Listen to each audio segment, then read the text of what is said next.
사랑하는 영락교회 지체들에게 주 안에서 평화 인사를 전합니다. 오늘은 2025년 1월 16일 목요일입니다. 오늘의 묵상 본문은 마태복음 4장 18절로 25절까지의 말씀입니다. 오늘 본문 말씀 18절부터의 말씀은 이렇게 시작합니다.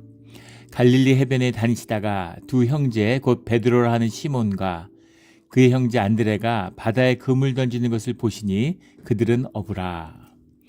갈릴리 해변, 갈릴리 지역에 내려와 계시는데 갈릴리 해변을 다니고 계시는 거죠. 갈릴리 바다라고도 나오고 갈릴리 호숫가라고도 나오고, 이거 히브리어로는 얌 이런 말이고 헬라어로는 달라싸 이런 말인데, 이건 뭐 호수란 말도 되고 바다란 말도 돼요. 큰 호수죠. 큰 호수기 때문에 바다라고 부르는 겁니다. 갈릴리 해변에 다니시는데 두 형제 곧 베드로라 하는 시몬과 그의 형제 안드레가 바다에서 그물 던지는 것을 보셨다. 그들은 어부다. 주님의 부르심을 받는 최초의 제자들로 베드로와 안드레를 부르시는 거죠. 그런데 물고기 낚는 것을 보고 부르셨어요.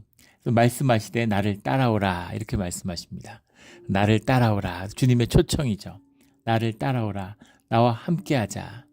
나를 따라오라는 것이 물론 육체적으로 주님과 함께한다는 의미도 있지만, 우리의 삶의 여정이 우리의 믿음과 신앙생활의 시작을 의미하는 거죠. 주님을 따라가는 것입니다. 근데 어디로 가는지, 뭘 하는지 알 수 없죠. 그러나 주님을 믿고 주님의 말씀을 믿고 주님을 따르는 것입니다. 그래서 그 길을 가는, 불확실성 가운데 내 몸을 맡기는 그런 일이죠. 현상적으로 보자면. 하지만 본질적으로 보자면, 입체적으로 보자면 불확실했던 나의 삶을 확실한 주님의 확증 안으로 가는 것이죠. 그래서 이것은 소망이 되는 겁니다. 나를 따라오라. 주님이 말씀하시는 거예요. 내가 너희를 사람을 낚는 어부가 되게 하리니. 그러니까 그들이 이제 사람을 향한 사역, 관계의 사역을 맺게 된다라는 말씀이시죠. 형제를 부르시고 그 다음에 부르심을 받는 또 그 야고보와 요한도 형제죠. 주님이 주님의 형제로 부르시는 거예요. 형제라고 하는 것, 형제를 부르시고 주님과 형제가 되게 하시는 겁니다. 주님이 나의 형제다. 나의 형제가 어디 있느냐? 너희가 나의 형제다. 한 가족으로 부르심을 받는 거죠. 그래서 가족이라는 것 속에서 또 주님의 한 가족을 이루는 가족으로 부름을 받는 겁니다. 우리가 하늘 가족이라고 그러잖아요. 교회를. 주님을 아버지로 모시는 한 가족이죠. 주의 자녀도 되고 또 주의 형제가 되고 나중엔 주님의 순결한 신부가 되는 그런 주님과의 관계의 의미를 갖고 있죠. 형제를 부르셨어요. 나를 따라오라. 사람을 낚는 어부가 되겠다. 원래 어부였잖아요. 물고기를 낚는 사람이었는데 이제 사람을 낚는, 주님의 사람으로 사람들을 초청하는, 주님의 사람들을 섬기며 함께 하늘 가족을 이루어가는 그런 주의 형제로 부르심을 받은 거죠. 나를 따라오라. 놀랍게도 20절에 그들이 곧 그물을 버려두고 예수를 따르니라. 누가복음 5장에 보면 이 부르심의 얘기가 똑같이 쓰여져 있죠. 그때는 그 낚시를 마치고 이 그물을 씻고 있을 때 주님 부르시잖아요. 여기 보면은 물고기를 낚고 있다가 그냥 바로 이렇게 부르시는 것처럼. 근데 부르셨을 수도 있고 그물을 닦아놓고 씻어놓고 갔을 수도 있죠. 그건 중요한 게 아니고, 중요한 것은 그들이 주님의 말씀에 따라 순종함으로 즉각적으로 주님의 삶을 따라 나서는, 주님과 함께하는. 그래서 빈손으로 그냥 갔는지 아니면 집에 가서 짐을 싸갖고 왔는지 그런 시차가 중요한 거지. 그물 씻고 나왔는지 그냥 버렸는지, 그물을 씻고 이렇게 보정하고 이런 것이 그 낚시만큼이나 중요한 것이죠.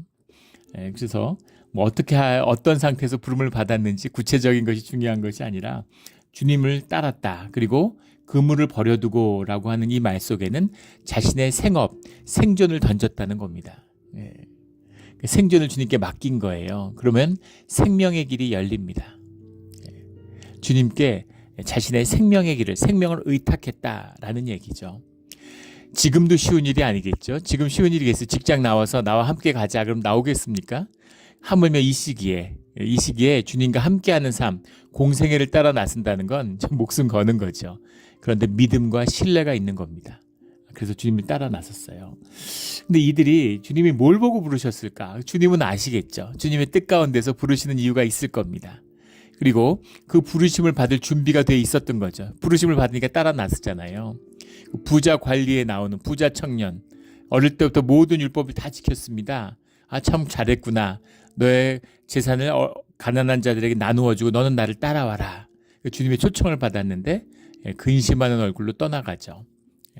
사실은 주님을 섬기는 게 아니라 말씀의 사람같이 보였지만 사실은 돈을 섬기는 사람인 거죠. 분명한 것입니다. 돈이 현상의 신이에요.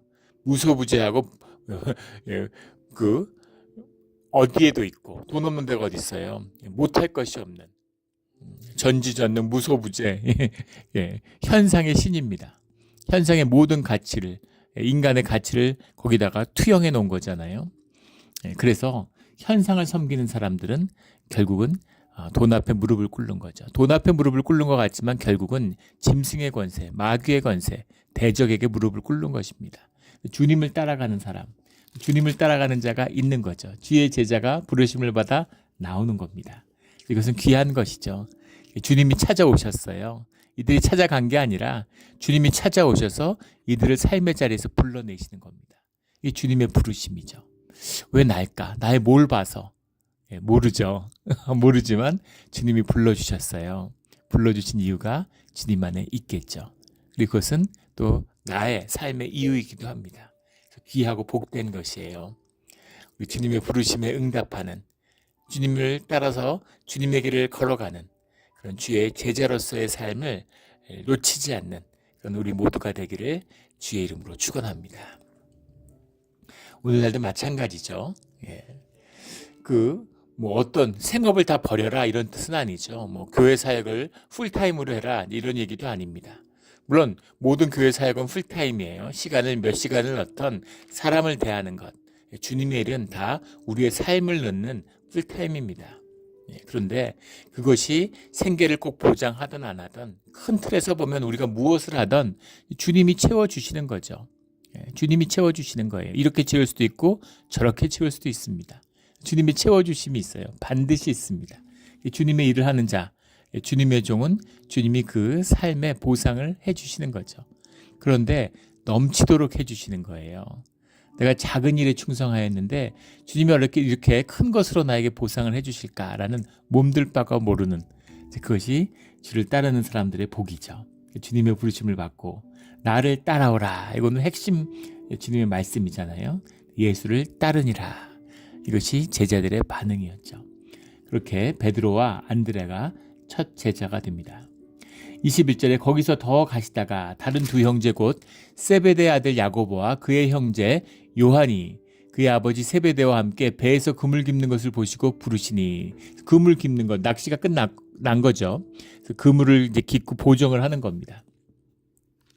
그 배에서 그물 깁는 것을 보시고 부르시니 야고보와 요한을 부르시는 겁니다. 야고보는 제자들 가운데 사도 가운데 첫 순교자가 됐죠.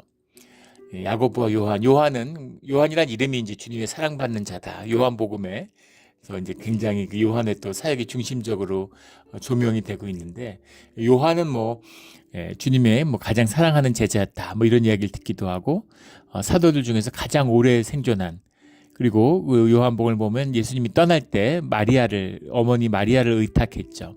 그래서 마리아를 모시고 살았다라고 하는 전승이 전해지고 있습니다. 그런 요한과 야고보를 부르는데, 야고보와 요한의 어머니도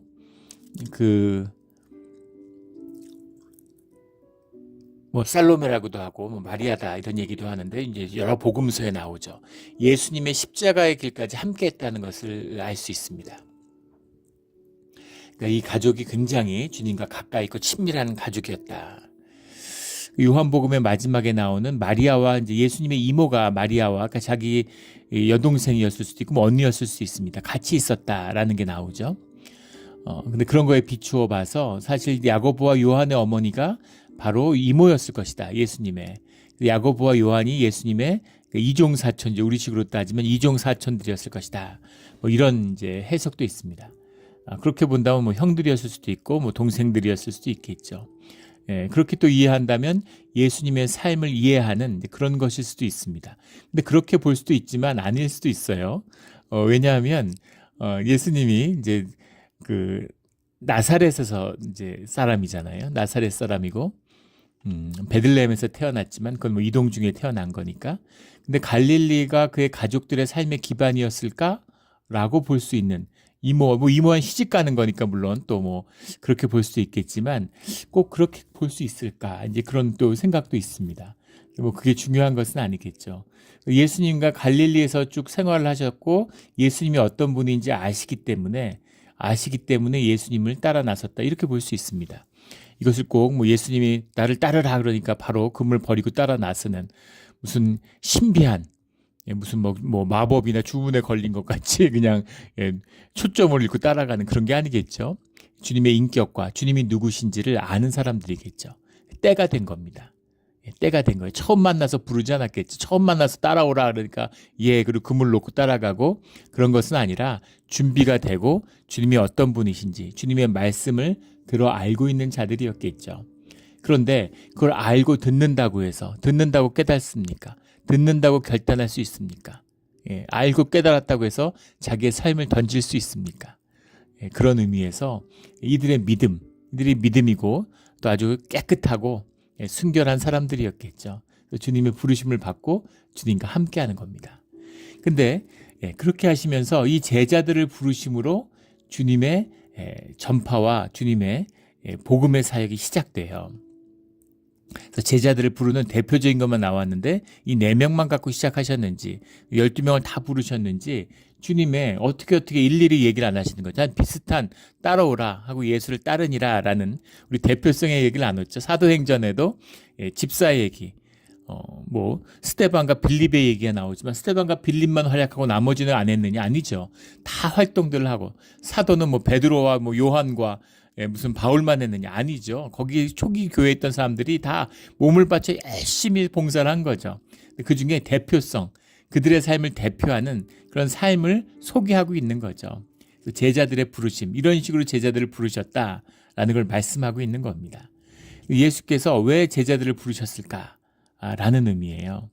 그 말의 의미가 23절부터 25절까지 잘 나와 있습니다. 23절에 예수께서 온 갈릴리에 두루 다니사 그들의 회당에서 가르치시며 천국 복음을 전파하시며 백성 중에 모든 병과 모든 약한 것을 고치시니 가르치시며 전파하시며 고치시니 주님의 사역을 대표하는 3가지죠. 주님은 말씀을 가르치셨다는 겁니다. 그래서 말씀을 가리키는 교사의 역할을 하셨어요. 말씀을 가르쳐 주셨습니다. 예수님에게 말씀을 배우면 얼마나 좋을까? 그것이 우리가 말씀 묵상이잖아요. 주님의 영을 보내셔서 주님의 영 가운데 깨달아 아는 말씀의 의미를 깨달아 아는 것이죠. 가르치시며 천국 복음을 전파하시며 천국의 복음, 그 나라의 복음, 주님의 복음이죠. 복음을 전파하시며 천국이 가까웠으니까 회개하라라는 말씀으로 주님의 사역이 시작됐는데 복음이라고 하는 건 말 그대로 굿뉴스죠. 좋은 소식입니다. 근데 로마서 1장 16절에 가면 복음은 이 모든 믿는 자에게 구원을 주시는 하나님의 능력이 됨이라 이렇게 돼 있어요. 복음은 모든 믿는 자에게 구원을 주시는 하나님의 능력이 됨이라. 그래서 구원을 주었다라는 말이 중요한데 구원이라는 것, 그 당시에 유대인들에게 구원이라고 하는 것은 모든 좋지 않은 것을 좋은 것으로 바꿔주시는 겁니다. 전쟁에 나가면 승리하는 거고 배고픈 자가 배불리 먹는 거고 졸리는 자가 잠을 자는 것이고 아픈 자가 낫는 것이고 그래서 이 다음 24절에 나오는 모든 고통 속에 있는 것을 고치는 그것이 복음이에요. 그 복음은 하나님의 능력이죠.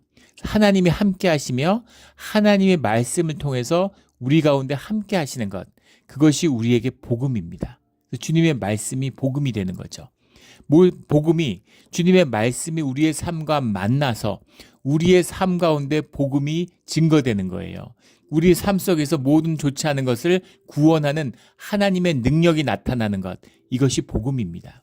컨텐츠나 메시지가 아니에요. 복음은 우리의 삶에 나타나는 증거입니다. 그 예수님이 이걸 보여주시잖아요. 예수님의 말씀이 육신이 되어 이 땅에 오셨는데 예수님이 말씀이 능력이라는 것을 그의 삶으로 메시지의 메신저가 돼서 증거하고 있는 거죠. 이게 복음의 전도입니다.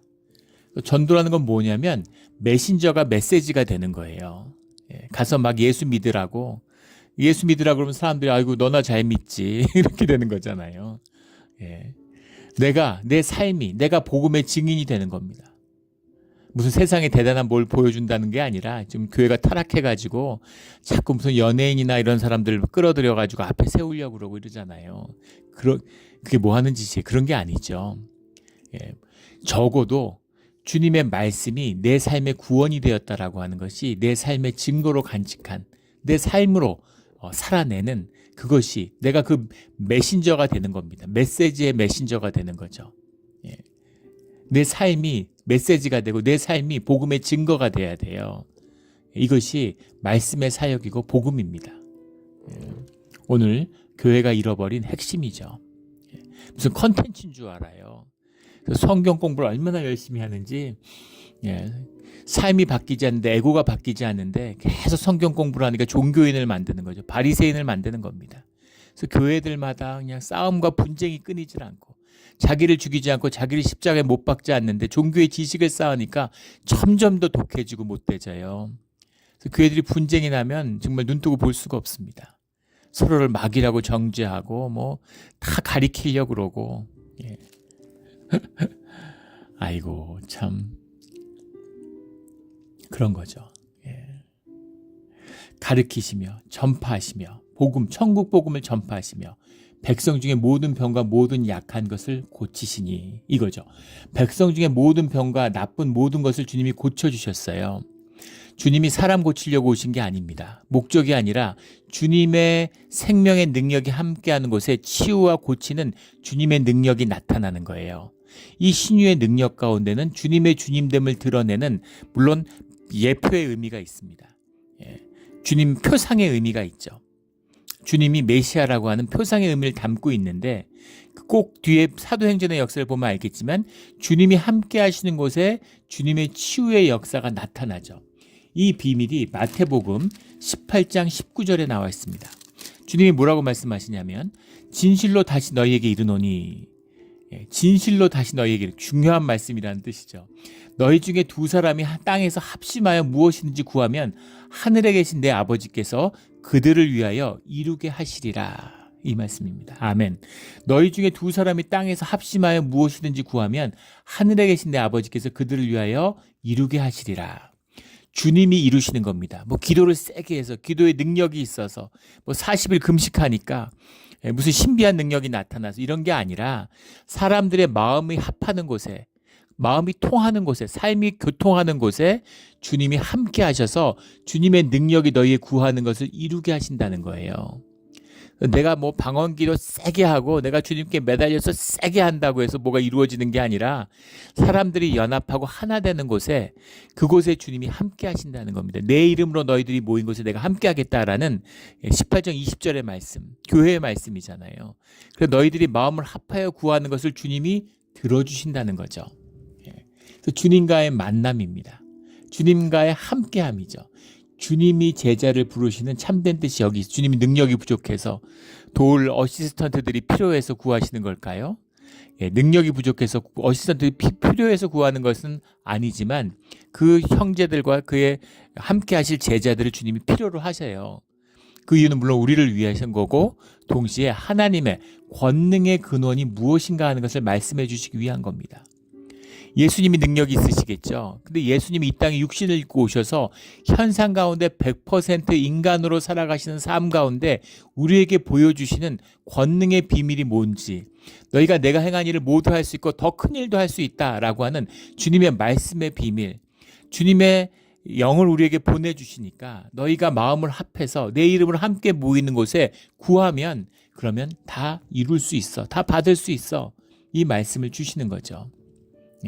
모든 권능의 근원은 하나됨이다라는 것을 말씀하고 계시는, 그래서 제자들을 불러서 주님이 하나됨을 이루고 하나됨을 보여주시죠. 마지막 떠날 때에도 제자들의 발을 씻겨주시고 제자들에게 너희가 나의 형제다, 너희가 한 가족이다, 너희가 하나됨을 말씀해 주시잖아요. 이것이 주님과 함께하는 비밀이다. 절대 잊지 마라. 절대 놓치지 마라 라는 거죠. 저도 아이 셋을 낳았는데 아이 셋에게 해줄 게 뭐가 있고 무슨 도움이 되겠어요. 아버지로서 아무 능력이 없죠. 그런데 아이들에게 늘 주님과 함께하는 법을 이야기해 줘요. 애들한테 너희들이 주의 이름으로 하나 되면, 너희 형제가 함께하면 세상에 어떤 고난을 만나도, 어떤 시험을 만나도 그것과 맞서면, 용기를 가지고 믿음을 가지고 맞서면 너희가 항상 이긴다고. 이건 생명의 섭리입니다. 승리하게 돼 있어요. 이미 십자가에서 승리한 싸움이기 때문입니다. 항상 이기는 거예요. 분열하고 갈라지기 때문에 지는 겁니다. 이 생명의 비밀이에요. 주님이 풀어주신 생명의 비밀입니다. 심지어 주님을 몰라도 생명이 하나 되면 이겨요. 그런데 생명이 하나 되지 못하죠. 부부도 하나 되지 못하잖아요. 부부도 딴주머니 차고, 부부끼리 의심하고, 누가 부부 관계 주도권을 지느냐 이런 걸로 상대방 막 멸시하고 무시하고 누르려고 그러고 짓밟으려고 그러고, 아니면 뭐 생존의 협력체처럼 생존의 동지관계처럼 돼갖고 서로 누가 생존에 좀 유리하게 서로 도움이 될까 이렇게 사는 거죠. 부부도 하나 되지 못해요. 그런데 생판 남인데 주 안에서 주의 이름으로 말씀 가운데 하나됨을 이룬다는 겁니다. 그 형제가 하나 되면 그 하나 되고 구하는 모든 것을 주님이 이루어 주신다. 이것이 현상세계를 살아가는데 그 평면 가운데 입체의 역사가 나타나는 비밀이다 라는 걸 주님이 말씀하고 계시는 거죠. 삶의 모든 문제에 대한 근원, 능력, 해결이 돼야 되는 겁니다. 그래서 교회 가운데서는 이적이 끊이질 않아요. 교회는 기적의 집이죠. 근데 이적이 없어요. 기적이 없어요. 주님이 함께하지 않아요. 종교기 때문에 그런 겁니다. 종교를 깨고, 이 종교의 껍질을 깨고 이 신앙의 생명을 피워내야 되는 겁니다. 근데 종교가 너무 오래 왔어요. 알이 다, 생명의 씨앗들이 다 썩어버렸는데 그래도 종교를 붙들고 있는 거죠. 이게 오늘날 우리가 보는 교회의 모습입니다. 이 종교를 깨야 되는 거예요. 예수님이 오셨을 때 이때의 유대교도 마찬가지죠. 이 씨앗의 역사가 풀어지면 이스라엘의 열방의 구원을 이루는 그 씨앗이 되는 겁니다. 이 제자들이 이스라엘을 구원하는 씨앗이 되는 거죠. 우리가 세상을 구원하는 씨앗이 되는 겁니다. 그 씨앗의 역사가 열려야 되는 거죠. 병에 걸린 자, 고통당하는 자, 귀신 들린 자, 간질하는 자, 중풍병자, 온갖 사람들을 데려오니 그들을 고치시더라. 병 고치려고 오신 게 아니라고 그러죠. 주님이 병 고치려고 오셨으면 세상의 모든 병을 다 고치시겠죠. 직접 만나지 않고 말씀으로, 하늘에서 말씀으로 다 고치실 수 있겠죠. 아예 박테리아나 병 같은 걸 아예 없어가지고 죽지 않게 만들 수도 있겠죠. 에덴 동산처럼 처음 만들어서 병도 없고 아픔도 없고 죽음도 없는 그렇게 만드실 수도 있겠죠. 그런데 그게 아니라 아픔 가운데, 그 병들고 힘든 자들 가운데 그들의 아픔을 아파하고 그들을 섬기는 가운데 하나됨을, 그 형제의 하나됨을, 그들이 진정 아픔으로 병들고 아파하는 자들을 구하고자 하는, 그게 그들의 소원이 된다면, 그게 주님의 아픔과 만난다면 주님이 치유하시는 능력이 이곳에 임한다는 겁니다. 이것이 이 인간의, 이 부족하고 악하고 나약한 인간에게 있어서의 구원의 소망이에요. 이 유일한 구원의 소망이 되는 겁니다. 이걸 만나는 자, 이것을 아는 자, 이것을 깨달는 자들이 복음을 만나고 삶의 문제를 고치는 겁니다. 25절에 갈릴리와 데가볼리와 예루살렘의 유대와 요단강의 건너편에서 수많은 무리가 따르니라. 병을 고침을 받았으니까, 떡을 주니까 따르는 것이죠. 그러나 주님을 따라 나선 주님의 초청이에요. 다 따라 나서는 거죠. 능력을 받으니까. 그런데 이것이 구원이 되지는 않는다는 겁니다. 구원을 향한 초청이죠. 그런데 이 끝에서 십자가가 기다리고 수많은 무리가 예수님을 따르고 심지어 이스라엘의 왕으로 세우려고 했지만 예수님이 십자가의 말씀을 하니까 다 떠나죠. 제자들에게도 너희도 떠나려느냐 이렇게 주님이 물어보시잖아요. 십자가를 지나야지만이 주님과 함께 할 수 있는 겁니다. 우리 안에 십자가가 세워져야지만이, 나의 애곡과 거짓을 십자가에 못 박아야지만이 주님과 형제되는, 우리가 함께 형제되는 게 세워지는 거예요. 그 좁쌀 같은 자아를 실현해 보겠다고, 그걸 좀 높여보겠다고, 심지어 교회에 나와서도 네가 잘났니, 내가 잘났니, 교회 누가 먼저 나왔니, 누가 뭐 중직을 먼저 받았니, 이렇게 되는 거죠. 이 인간의 거짓, 인간의 이 악한 모습입니다. 이거를 십자가에 못 박지 않으면, 예수님의 십자가가 있기에 십자가에 못 박은 나의 이 작은 십자가가 주님의 큰 십자가의 역사와 하나 되는 거예요. 그래야 우리 삶에 소망이 있고 우리 삶에 뭔가 빛이 있는 겁니다. 그 빛이 임해서 그 역사가 시작되고 있는 거죠.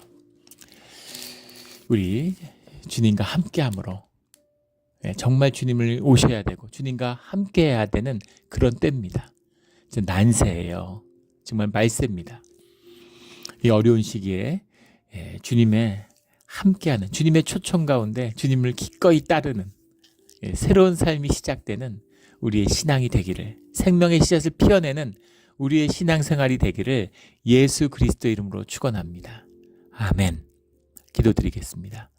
하나님 아버지 감사합니다. 주님의 귀한 초청을 우리에게 초청해 주시니 정말 감사합니다.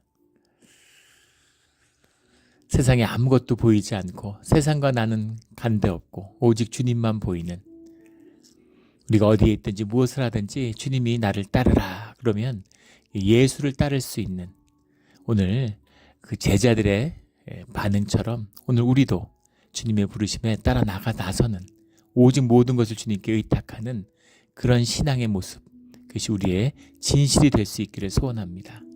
주님 함께하여 주시옵소서. 주님 함께 하셔서 우리의 모든 아픔을 씻어주시는 주님의 능력이 우리의 삶 가운데 나타나기를 소원합니다. 감사하며 예수 그리스도 이름으로 기도드렸습니다. 아멘.